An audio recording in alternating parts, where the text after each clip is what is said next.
বন্ধুরা, সংসারের সংকীর্তন সিরিয়ালের আজকের রিভিউ। শান্তি অসুস্থ হয়ে পড়েছে। আভা বৌদি তার জন্য মিষ্টির জল করে এনেছে। কাদম্বরী বলছে বরঞ্চ শান্তির জন্য রাত্রে একটু সিদ্ধ ভাত বসিয়ে দিতে, তাহলে শরীরটা সুস্থ লাগবে। বংশী এদিকে ভাবছে যে সবেমাত্র নতুন বউটা বাড়িতে এসেছে, ওর বাপের বাড়িতে একবার জানানো উচিত। তখন মদন এসেছে, বলছে মামা আগেই বলেছিলাম এই মেয়ের মধ্যে রোগ আছে। বংশীর শ্বশুর মশাই এসেছে। বংশী বলছে কি হয়েছে বাবা মশাই, মানে শ্বশুর মশাই। শ্বশুর মশাই বলছে এই বাড়ির বিপদে তো আমাকে আসতেই হবে, তুমি তো ডাকবে না। শ্বশুর মশাই জানতে চাইছে নাতবউ হঠাৎ অসুস্থ হয়ে কেন পড়েছে। মদন বলছে দাদু আপনাকে কে খবর দিয়েছে, জয়ন্ত নাকি ওই ছন্দ মেলানো নন্দ। বংশীর শ্বশুর মশাই বলছে তোমরা মামা ভাগ্নে দুটোই একটা আপদ আছো, সরো দেখি ভিতরে গিয়ে দেখি। বংশীর শ্বশুর মশাই তারপর ভিতরে গিয়ে বলে যে কিরে নাতবো কি হয়েছে। আভা বলছে দীর্ঘদিন ধরে জল না খেয়ে এরকম অসুস্থ হয়ে পড়েছে। শ্বশুর মশাই তখন বলছে তোমাদের বাড়ির এই সূচিবাই কিছু নিয়ম কানুন আছে না, তার জন্যই হয়েছে, তোমরা সকলে দায়ী আছো। আর জয়ন্তকে বলছে যে জয়ন্ত তুই কেন জিজ্ঞেস করিসনি তোর বউকে, এটা তো তোর দায়িত্ব। জয়ন্তকে বলছে এর জন্য কিন্তু আমি আমার জামাইকে দোষারোপ করতে পারছি না, কারণ তুই জয়ন্তর সব থেকে কাছের মানুষ। জয়ন্ত তখন বলছে তুমি ঠিকই বলেছো দাদু, আমি এখনই বাবাকে বলে আসছি।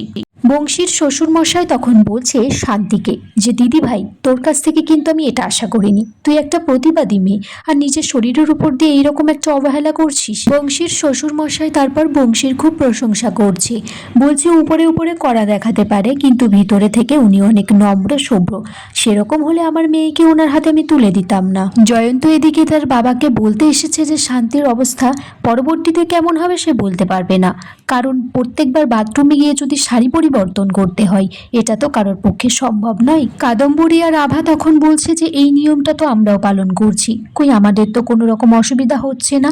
জয়ন্ত তখন বলছে যে অভ্যেস বলে তো একটা জিনিস আছে, তাছাড়া সবাই তো একরকম হয় না, আর তোমরা এই বাড়িতে অনেক দিন এসেছো, তোমাদের একটা অভ্যেস হয়ে গেছে, কিন্তু শান্তি ও তো 4 দিন হয়েছে এই বাড়িতে এসেছে।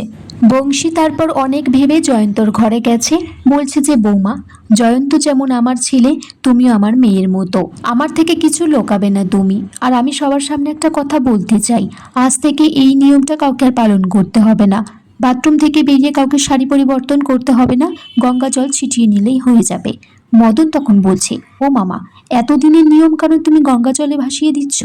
শান্তি মনে মনে বলছে যে সত্যি দাদু ঠিকই বলেছিলেন, বাবাকে উপর থেকে কঠোর মনে হলো নিচে থেকে অনেক নরম। শান্তি তারপর বাথরুম থেকে সবাই বেরোলে গঙ্গা জল ছিটিয়ে দিচ্ছে আর বলছে জয়ন্তকে বলবো সামনের গঙ্গা থেকে একটা পাইপ এনে আমাদের বাড়িতে ডিরেক্ট পাইপ লাইন করে নিতে। এদিকে আভাও বলছে যে সেও আর শাড়ি পরিবর্তন করবে না, বারবার শাড়ি পরিবর্তন করতে কারোর ভালো লাগে নাকি, সে গঙ্গা জল ছিটাবে। এদিকে কাদম্বরীকেও বলছে তাই করতে, কিন্তু কাদম্বরী বলছে সবই যদি এই করি তাহলে এই ভট্টাচার্য বাড়ির সমস্ত বনিদি আনা নিয়ম কারণের কি হবে। তারপর বাড়িতে পুজো উপলক্ষে শান্তি জয়ন্তর জন্য একটা পাঞ্জাবি কিনে নিয়ে এসেছে। এদিকে জয়ন্তও শান্তিকে একটা শাড়ি কিনে দিয়েছে, বলছে পুজোর জন্য তাড়াতাড়ি রেডি হয়ে নিতে। তারপর সবাই পুজোর আয়োজন করছে।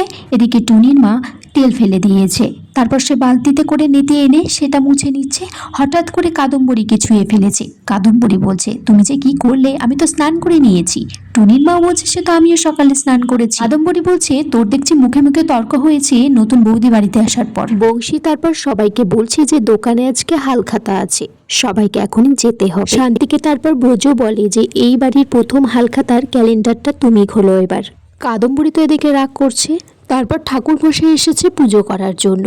শান্তিকে দেখে বলছে কি ও বৌমা কেমন আছো। হালখাতার জন্য শান্তি তারপর সবাইকে বলছে নতুন বর্ষের জন্য সবাই যে যত টাকা এখানে শোধ করে দিন।